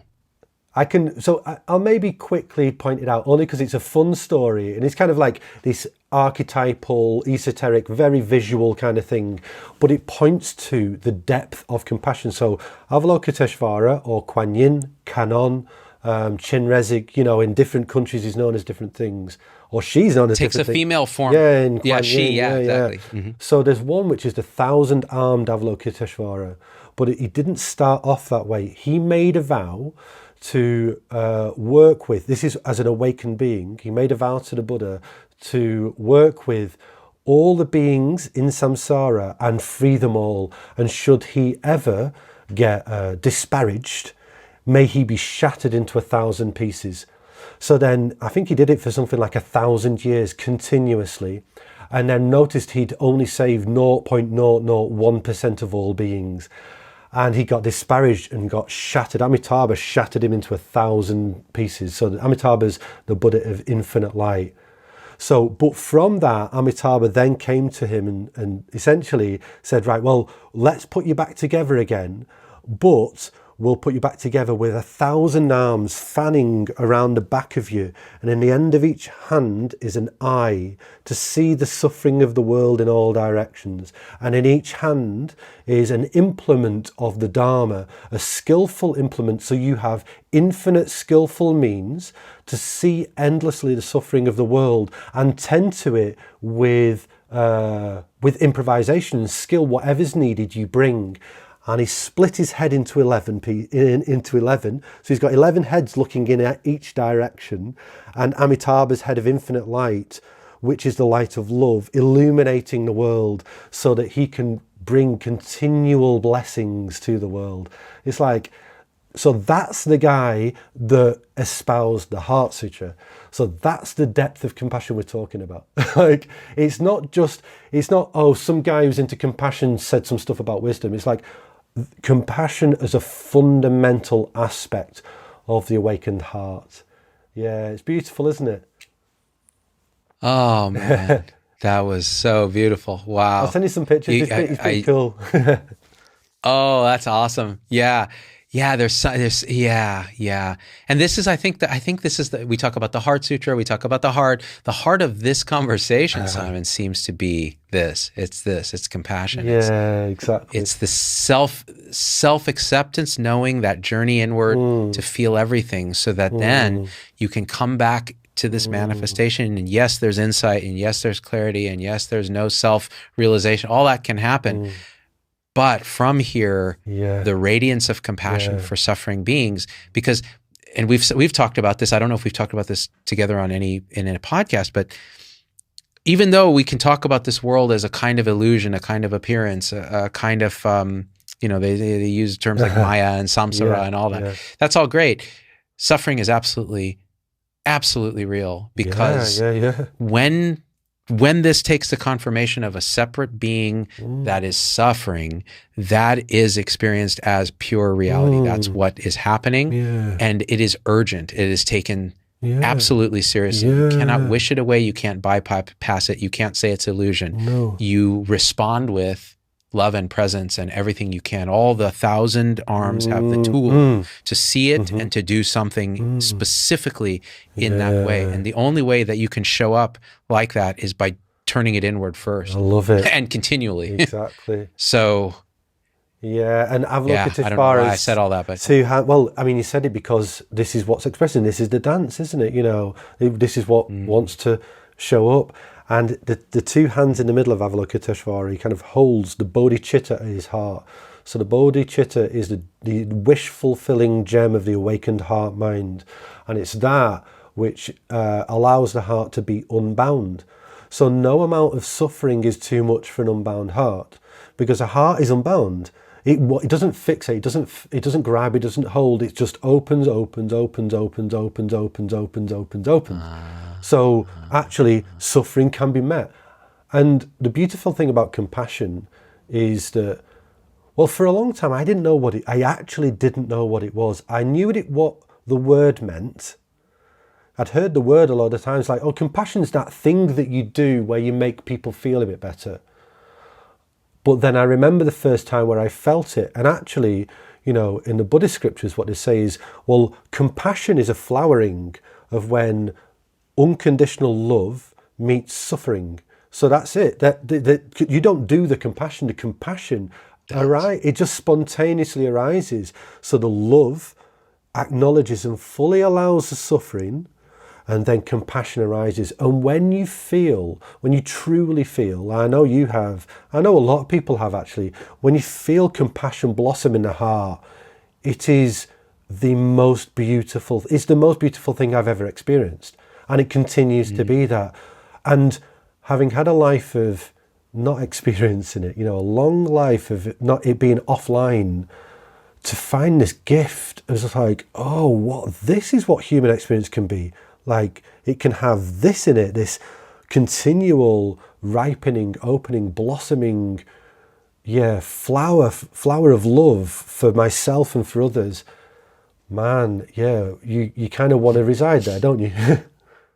Oh, and I say, Simon, I'll say this not to blow smoke up your ass, but you reside there as many times as I've talked to you. You have never not resided there. Well, luckily for you, so remarkable. My ass is empty, so it, and ungrasping. So. Yes, empty flatulence is something I strive towards, where it's just nothing but emptiness, no form, because the form has stinkiness to it. The pure emptiness. So before I forget, I want to point to something that you were talking about. One of the 1,000 arms of Avalokiteshvara is specifically aimed at healthcare professionals, of which you are one, because you work with people who are suffering in that way. Many times over the years, I've talked about the distinction that sociologist Paul Bloom, or psychologist, talked about, which is the distinction between empathy and compassion. So when you first described how you thought of compassion in the early days, you said, yeah, it's like making people feel better and so on. It's something you do. So empathy, affective empathy, is feeling someone else's pain as yours and then acting from how that makes you feel. So if someone's suffering in the emergency department and then you're like, okay, let me let myself feel that. Oh, that must feel, it feels terrible. Let me do something quick here. Let me give them a medicine, or let me do something in a very short term. And empathy has a very narrow focus towards people that look and feel like you. You can only empathize with pretty much a single individual. You can't, that's why charities always show a single starving African child, not talking about famine. And it's very reactive, and it causes a fatigue, a kind of a suffering here. Now, what you're pointing at is what I would instinctively point to people and say, but there's compassion, which is love in the face of suffering. Exactly what you said, suffering, and then compassion expands to meet it. And it's a happening that isn't you. So it's infinite. It's a force of nature. And you're just there holding it and not even holding it. And so there's no compassion fatigue. There's empathy fatigue. There's no compassion fatigue. It's infinite. And once you understand that heart opens, then you can work in healthcare. And it's just, sure, it's still hard, and sure, it's stress on the body. But man, it's so different than holding suffering as your own. Sure. And it's beautiful. And so people will ask, well, then how do I avoid burnout and that? And it's like, well, what we're pointing at is central. Sure. Yeah, because just the amount of energy do you have to expend as a self trying to keep yourself safe in the face of all that suffering. Because that's what happens as a self, is you meet people that are really suffering and you think, well, how do I protect myself? But if there's no self, there's no protection. You don't need to protect a no self. Like, and I'm not trying to put the baby before the bathwater. That's not a thing, is it? Put the cart, the horse before the cart, the cart before the heart. Yeah, exactly. But you don't need to worry about that if you can just trust presence and availability. But it comes in stages. It doesn't come online all at once, because the habitual survival mechanisms to close, to protect ourselves, are really, really deep. They're really strong, and they're reinforced all around us all of the time. So just seeing, and we talked about this, it was like nearly 2 months ago, was it? About 6 weeks ago when we had our chat. It's been a while, But we talked a bit about, it's gone. It's gone. The presence has wiped it. Isn't that amazing? The presence has wiped it from me. Yeah, we talked about so many things. And I was with you, and then now it's gone too. How beautiful. I know. It's great. Hey, it wasn't meant to be. Protection. Yeah, that's it. So protecting the self. Yeah, exactly. And you feel that. I certainly feel that in my job, where I'm working with other people, and you can see actually that burnout thing happening, because they're just trying to navigate it all the time. Navigate, how do I behave with this? As opposed to just saying, actually, I don't know what to do. I don't need to plan. I'm just going to listen. Let's just listen. Let's start by listening, and then maybe something will arise. And if you're a professional who's trained for years, you are equipped. It will arise. It will arise. Just trust that. If you've had like 7 years of medical training and all that kind of stuff, it'll come up. Like, you've got the skills, they are embedded. You don't need to put that protective layer in front of it to think, right, I need to now plan how to give care. Actually, trust the skills that you've embedded in you, and then just give presence, and care will arise. And like that empathy that you were talking about, it feels like, well, empathy is a faculty, isn't it? Whereas compassion is the heart-opening love, that the heart-opening action.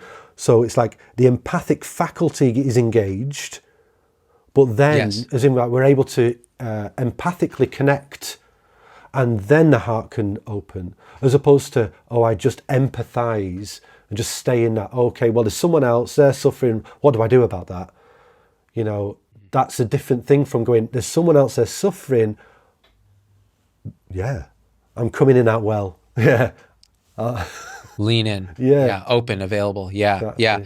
And man, this is so important because I'm feeling into this now, this idea that as a self who's contracted and protecting their core from injury, which actually we're taught to do continually Exactly. in medicine. You need to have boundaries. You need to have this, and this is how you do it. And then you recharge, you go on holiday and you do this, and then you come back and you give all of that again. And then, but then you're keeping yourself.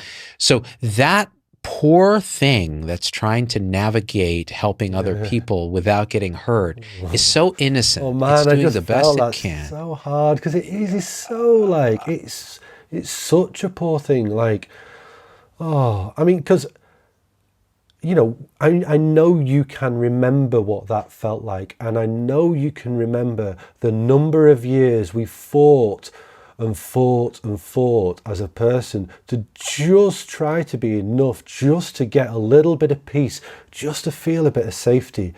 And a big part of like the awakening process is acknowledging that, really with your heart, acknowledging this has been quite hard, and that is, that guy, that often the child that's grown up didn't deserve it. And and I feel that sorrow, I feel the grief and the loss of a life not lived, I say a life not lived, maybe that's a bit dramatic, but it's a different path, isn't it? But yeah, I think certainly for me, it's been a big part of my experience is that really feeling into the way it was and saying, actually, that kind of sucked. And I'm sorry, because that's me. So actually, I turn to myself and hold myself and say, I'm so sorry. And I'm not going to abandon you again. I'm not going anywhere. I currently have an aged cat who's climbing all over things to try and see me. Oh, beautiful. Yes. Come on, darling. Let's get her on there. Let's see if we can. Talk about holding something with compassion. Yeah, she's so... I think she's basically saying, feed me. Come here. Hello, darling. Oh my goodness. So beautiful. Look at just free from delusive hindrance, that cat. So gorgeous.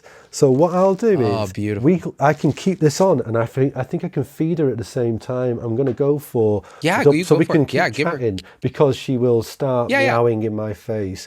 Which is fun, absolutely, but not necessarily good for the audio. I'll talk about a few things that I noticed during some carols during my retreat, which was this feeling of coming back for the child that you were and holding it and saying, okay, I'm not going to abandon you again. That is so powerful and so beautiful because it felt necessary to do that before there could be a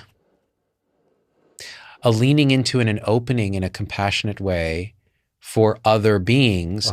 If you've not done that for yourself, it feels impossible to be able to do for others. And so that would keep happening. Keep happening. That the thing that you taught us during the podcast, the self I think you learned it from Peter Levine maybe, the self embrace, the self holding that I'm demonstrating now, like hand over the heart, hand over the shoulder, and this so powerful. And so many people I've talked to that learned that from you, from that podcast, really found themselves crying while they were doing it holding their young self and so on.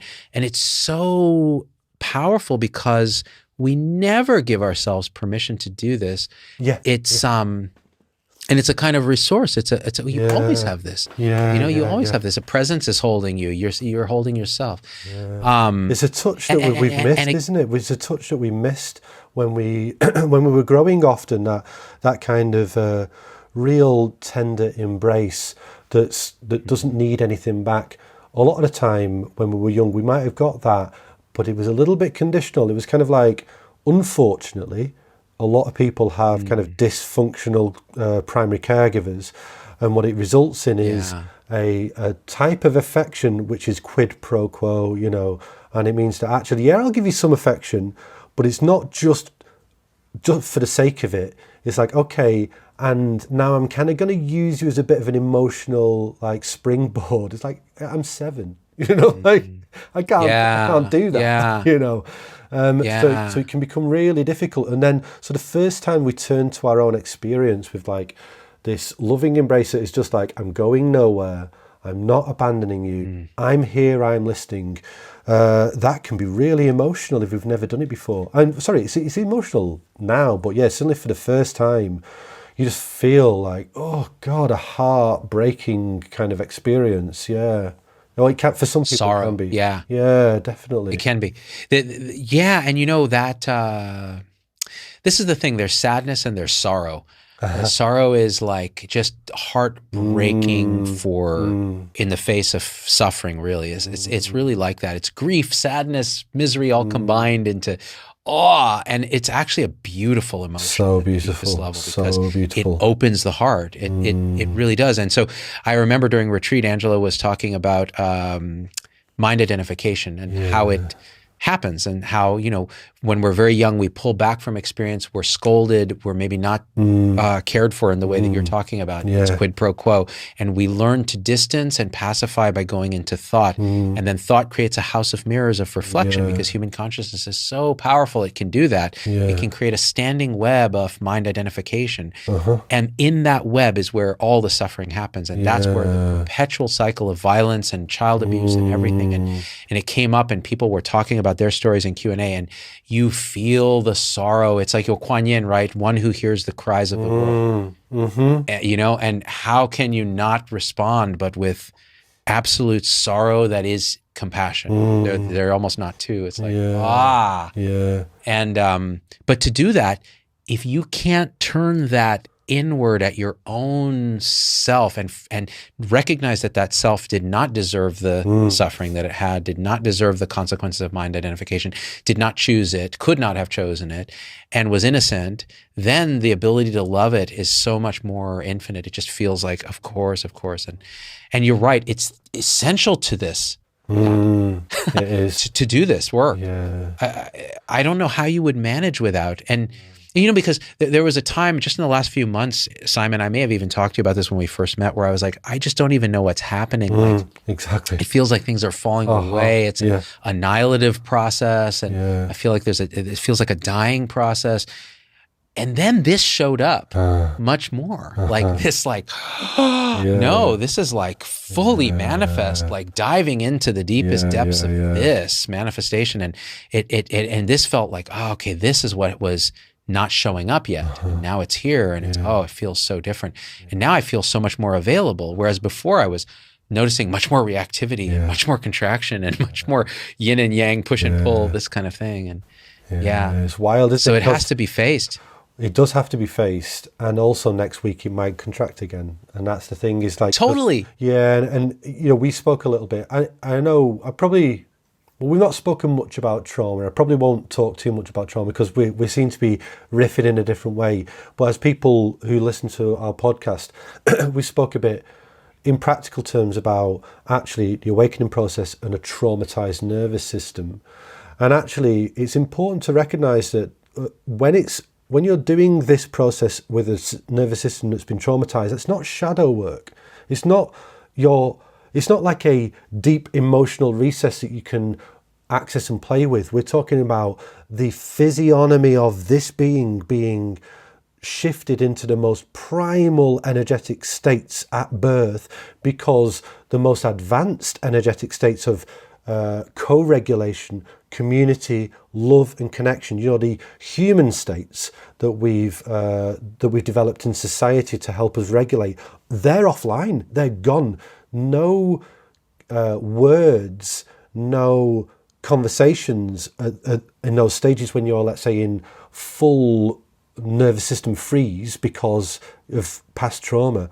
No words are going to help it. The body's absolutely, on the most fundamental level, just gone into shock, and it starts coming alive sometimes during the awakening process. You start feeling, actually, this nervous system, this body has been deeply conditioned way beyond mind. Actually, it's in the bones, it's in the blood, it's in the cells. And I found a great book recently. So there's a lady called Ali Wise who was posting a few things on Instagram, and she was posting just like little snippets, but every one of them was just like straight to the heart and felt just like, I was saying to a friend of mine, Sam Roth, who does some really nice things on YouTube about managing trauma and working with social anxiety and awakening. I've just sent him a recommendation of it, saying it feels state of the art. And what I mean by it feels state of the art, it's like this combination of all the different fields of trauma and care and awakening coming together in this really loving expression of how to meet a nervous system that's been, well, yeah, badly abused and traumatized. You know, it doesn't have to be physical abuse either. It's just been traumatized. Well, one thing that she points out, which is really central, is that she talks about the ventral vagal and the dorsal vagal systems. But what they're basically saying is the newer part of our evolutionary, you could say, nervous system, and the older part. You know, one is 500 million years old. The other one is half that, you know, so it's a much more new one. And what I mean by that is that actually the communication, co-regulation, society, community, conversations like this in order for us to regulate each other with healthy nervous systems, that's very new in comparison to the lizard brain, the brain stem that is just, will instantly flick you into freeze or fight flight, like instantly do it. Like, so this new brain thing, like this new brain capacity to co-regulate with others, if that's offline, which it goes offline because of continual abuse, no questioning, no words, no conversations, no guy at the top of a well telling you to get better is going to get you better. You have to go back to the source, back into the being, into the energetics. I need to convince that system there's safety. Because that's what it's saying, is that there's no safety here. There's no safety. I'm under threat. There's no safety. But it's no words. It's the absolute core of your being going, danger, danger, danger, danger, danger. So how do you then convince that to calm down enough so that then we can move up the dorsal, also the vagal ladder, you could call it, to start doing this, to start co-regulating each other in conversation and community. But if you speak to anybody who's deep in the recess of like traumatized crisis, this does not work. You can't do this. It's life and death. The body is in life and death, and they disconnect often from feelings, thoughts, emotions, sometimes into dissociative disorders, you know.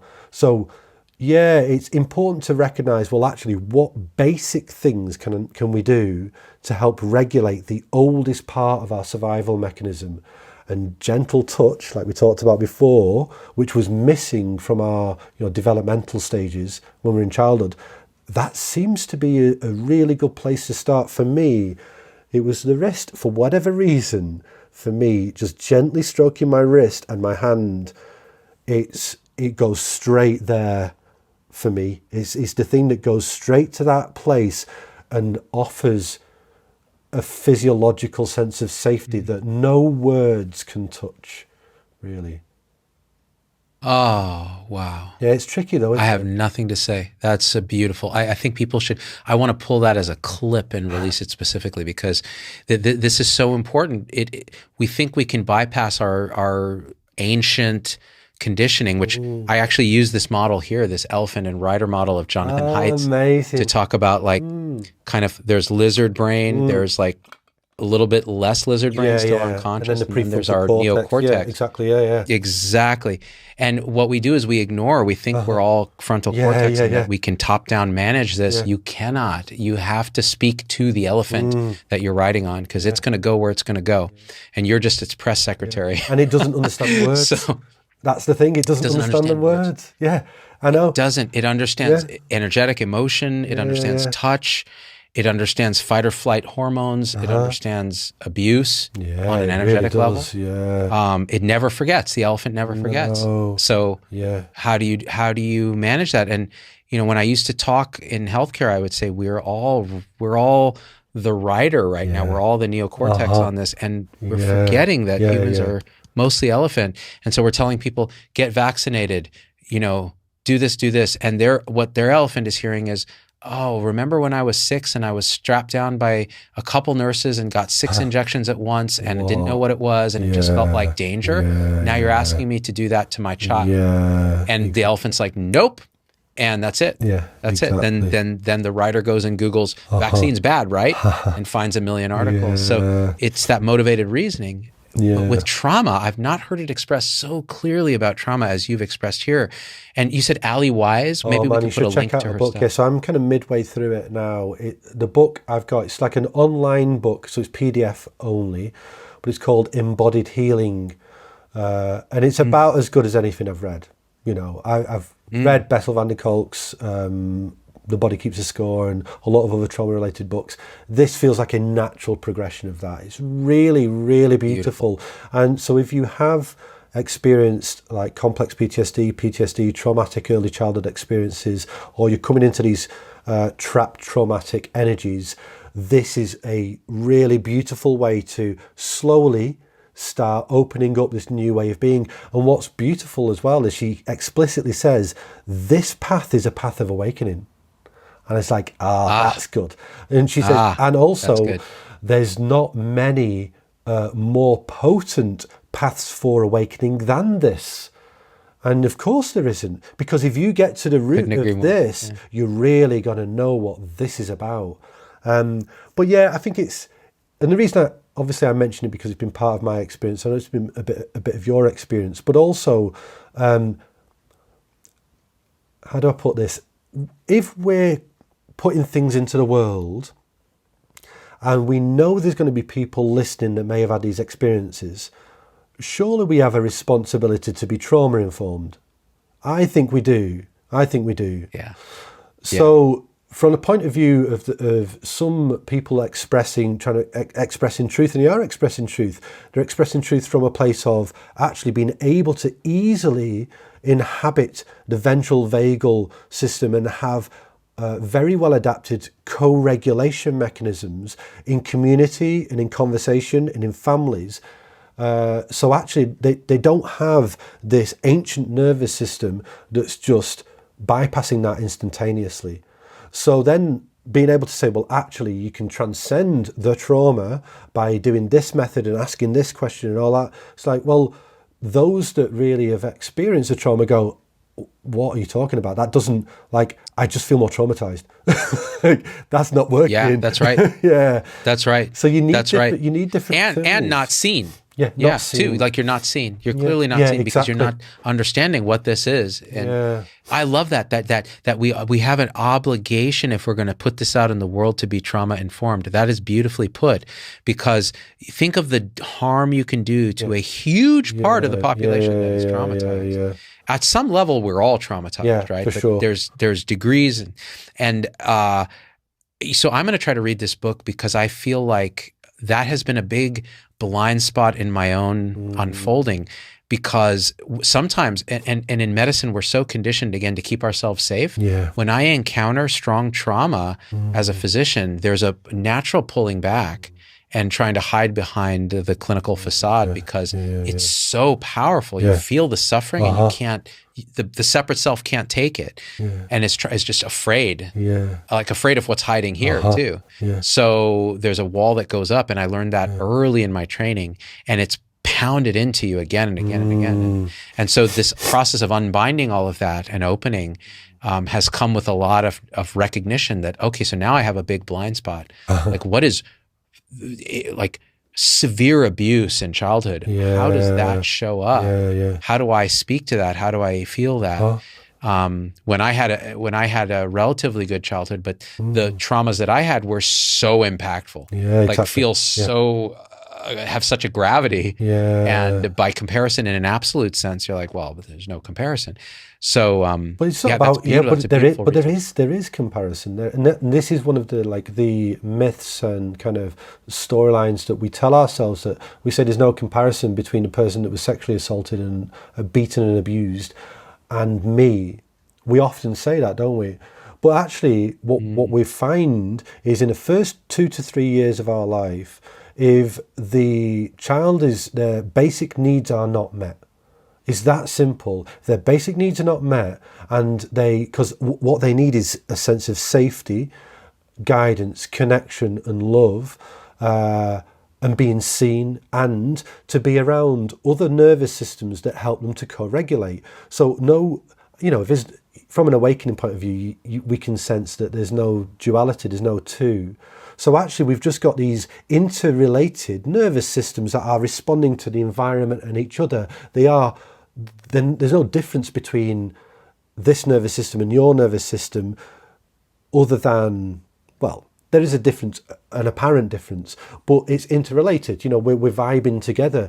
So that bond between a young child and their primary caregiver is that's it. That's all their life is. It's entirely that. And if that's dysfunctional, that can have a deep, deep impact. And it can be just as simple as the parent leaving their child to cry all night again and again and again. Like, can you think about what that'll do for a child in fear, And I get why it happens, but what we're finding, at least what the research seems to be finding, is that actually has a really detrimental impact, because it's pre-verbal, unable to understand what's going on in the world. They're just met with instantaneous fear and abandonment, and what they get, they're trying to vocalize, and what they get is nothing. They get the abandonment that they fear. So then if that becomes an archetype throughout the rest of your life, then you're going to be moving from that place of fear, and you're going to be manifesting abandonment issues in your life for the rest of your life. This is why people talk about attachment theory quite a lot, because it's these attachments that we form in early life. So it might seem different, and I know it is different as in like what actually played out, but what they're finding is the effects of emotional neglect early on in life. It has exactly the same impact on the nervous system, exactly the same impact, and it basically shuts down that co-regulating ventral vagal communication part of the brain. In fact, it never develops, never fully develops. And what we then do at a very early age, we just operate from the oldest survival mechanism, which is normally fight, flight, and if that doesn't work, get even older. Shut down, freeze, and fawn, and try to stop it from happening. And we fawn and we try and people please. So yeah, it's a really fascinating area to explore, isn't it? Really, but why not explore this, especially if we're going to communicate about consciousness and well-being, which we are doing, and other people are. Why not be trauma informed? Because you will meet people that have suffered trauma, and if you don't really understand or feel into how trauma works and has injured people, then you can re-traumatize them. And you can especially re-traumatize them as a teacher, telling them to just go into the heart of the trauma when they can't. I mean, they absolutely can't. It's re-traumatizing, and you're getting people saying, just be with it, just go deeper, love it more. It's like, I see what you're doing, but that capacity is not online yet. They're like, it's a tricky thing. This is, this is the deepest stuff actually of human conditioning. Because you're talking at the earliest days, and if you imagine where these energetic fluctuations of pattern, and we're all interrelated, like you say, which is a realization. It's not something we imagine. You can realize this. Then any sort of perturbation early on, and by the way, this is important to say, this is innocent. The parents are innocent. Yeah, exactly. The situation is innocent. The child is innocent. This is just how things, cause and conditions come together, and that child is conditioned. That pattern of energetics vibrates out into the future and self-reinforces in certain ways, so that ways that the child learns to pacify might be to go into imagination or thought and create a thought-constructed world. It might be people-pleasing, it might be seeking attention, it might be all these things. And that is just the path of that child, that's fine. What can happen, the good news is later, with these trauma-informed strategies, you can get the resources to reach the deepest trauma and go from that fight or flight, lizard brain, fight, flight, or freeze, to a higher co-regulatory function to a self-co-regulatory function to, and now you're co-regulating with yourself to now noticing something that would happen at, again, I keep bringing it back to retreat because I can't not talk about my own experience because I'm a narcissist. Actually, because that's just how it is, it shows up. So what I'd notice is thoughts would arise, and they would be particular thoughts about a person or an event or a thing, and they would start to launch. And naturally what would then happen is I'd go, okay, this is clearly a response to something energetic that's happening and has been happening for a long time. Where's that? And attention would go right into the body. Yeah. And contrary to how it is when we're very thought identified, now there was enough meditative presence or just general allowance, surrender in a way, that it went right to where it was. And it was surprising every time. It was some emotional resonance that was the primary thing that was then triggering a flight into thought. And then the reflections in the pool of consciousness just pop, pop, pop, pop, pop, pop, pop, pop, and attention just being stuck there. And that feeling like suffering. Because it's an avoidance of what's actually here, which is this. So then you dive into that and you realize, oh, it's a little bit of fear, a fear of not being good enough. And it's reflected as all these stories. And who knows when that happened? And then launching into actually feeling back into childhood and going, remember that time when you fell in love. This was my own story. You were so in love with living things. Plants in particular were fascinating, and that you dug up these plants from the nearby forest and you replanted them in a garden. And these neighboring kids who were kind of the bullies of the neighborhood came, made fun of you, physically threatened you, and tore all the plants out. Oh man, yeah. And that was the first time you might have felt feel it right here, that it's not okay to love something so much. Because it's going to be taken away, or it's going to look bad, or you're going to lose the support of community, or you're going to be physically in danger. And now when I feel love for people, I contract into thought and go, why am I worried about other people? I'm here for my own retreat. And then feeling into the body and going, oh my God, that's what it was. And this all happening naturally. Wow. And how could you possibly have that sequence of insights happen if you're still terrified, if there's still the deepest fight or flight? Yeah, exactly. So I see exactly what you're pointing at. Yeah, it's incredible, isn't it? For me, when that first started to happen, again, this is just an analogy, but it felt like a golden thread had been found that went right into the deepest seat of my being, back to earliest childhood. And I was able to follow that thread down and almost from that event see the unfolding of all of the coping mechanisms that had flowered throughout my experience. And you're just like, oh, beautiful. that relationship, that thing made me do be this way, blindly do it. I didn't innocently too, blindly. Exactly.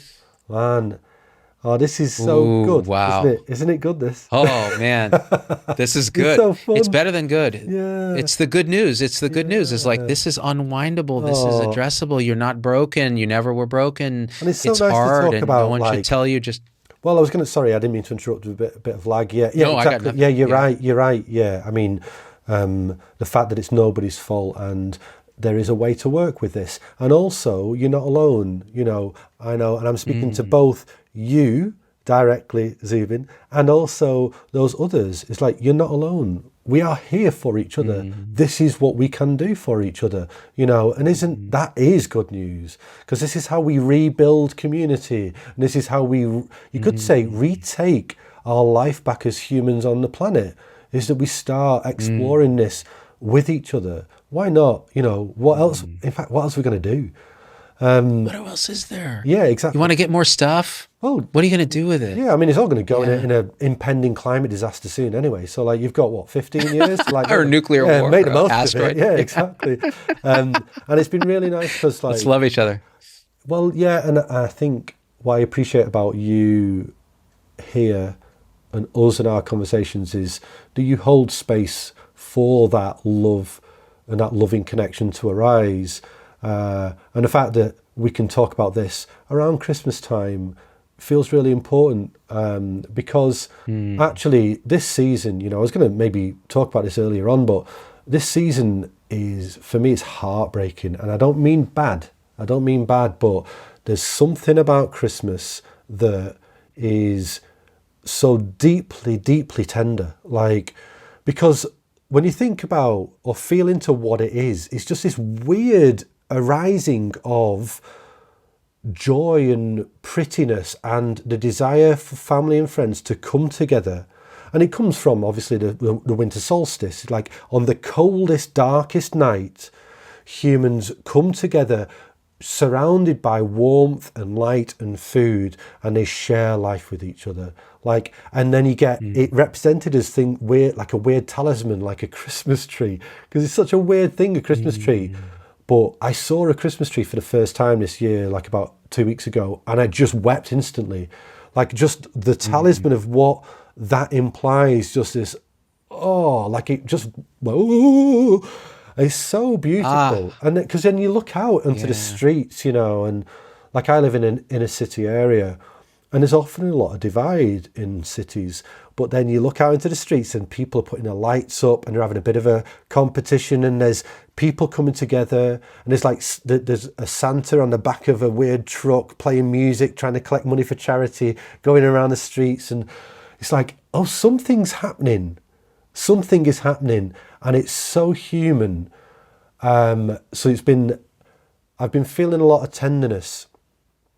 So to be able to talk about love and compassion at this time of year feels really right for me. And also, it feels right because I know what it's like to dislike this time of year as well. I know, and I feel it a lot every year. Christmas is hard for some people. Like, it's really, really, really upsetting and really hard. Like, if you're depressed and if you're alone, you do not need infinite adverts and posters telling you, cheer up, be happy with family. Like, I can't, I don't know how to, I don't have a family. Like, that can be so punishing. Like, I've been in that place in my life, in the past. And so yeah, so even though I feel the tenderness of that coming together, yeah, I also feel that, this is a tough time of year for people. So yeah, if you're feeling alone, reach out, like, just try and find someone around you. I know people can't sometimes, but try and find someone around you or something just a bit simple, grounded and connected, and reach out to other people, resist the urge to kind of go in and just see if you can meet others. I feel it though. I feel it a lot. Yeah. Wow, man. I'm just along for the ride now. I mean, that's beautifully expressed. The Christmas tree as a talisman, when you see it now, we're so conditioned now. The Christmas tree is another commercial symbol of commercial Christmas. And then, the Christian folks will say, well, no, it's really, we've lost the fundamental Christian component of Christmas. But really, when you look at it as symbols, as a distinctly human enterprise, that Christmas tree, and for many whose childhoods had those trees, and if you're Jewish, you had other symbols.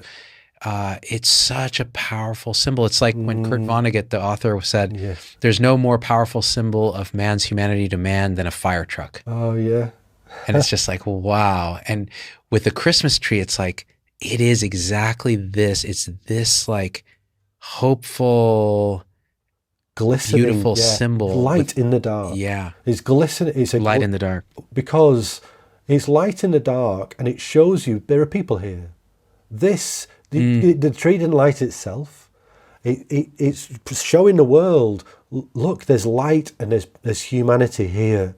And somehow we come together, and I'm not trying to like romanticize Christmas or whatever. Like, people have different relations to it. I get it. But I seem to be lucky now, and it's not always been this way, but I can just kind of, the lights, just seeing pretty lights everywhere, and like having nice food and hearing like some carols and stuff. It's like, oh man, this is nice. It just feels nice. But I know not everybody has that feeling, but certainly at this time of year, it makes my heart open. So for us to spend, the best part of 2 hours talking about love and connection is a gift. That feels like a gift for me.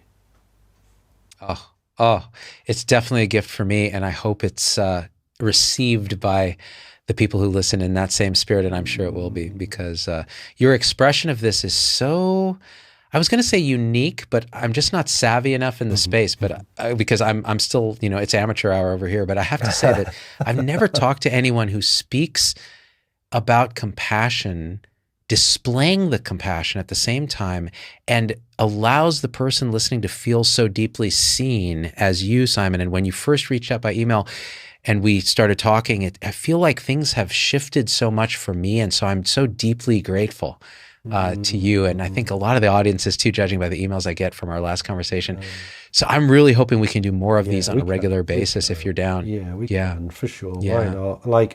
And I'm grateful for you, and especially because, and I can say this like on this forum, but a few nights ago I needed a friend, and you were a good friend to me, and this is what I mean about, just being there. You got in the well with me for a bit, and I needed that, and this is what we're here for. This is our human manifestation, and when we're able to share that, life becomes better, love can flourish, connections are made. So yeah, I'm grateful for you for so many ways, but also for your friendship. So thank you, Zubin. I really appreciate it. Oh, Simon, man. And that's the perfect segue into smash that like button, hit subscribe, and turn the little notification bell on. If you like this show, join our supporter tribe at cdocmt.com/supporters.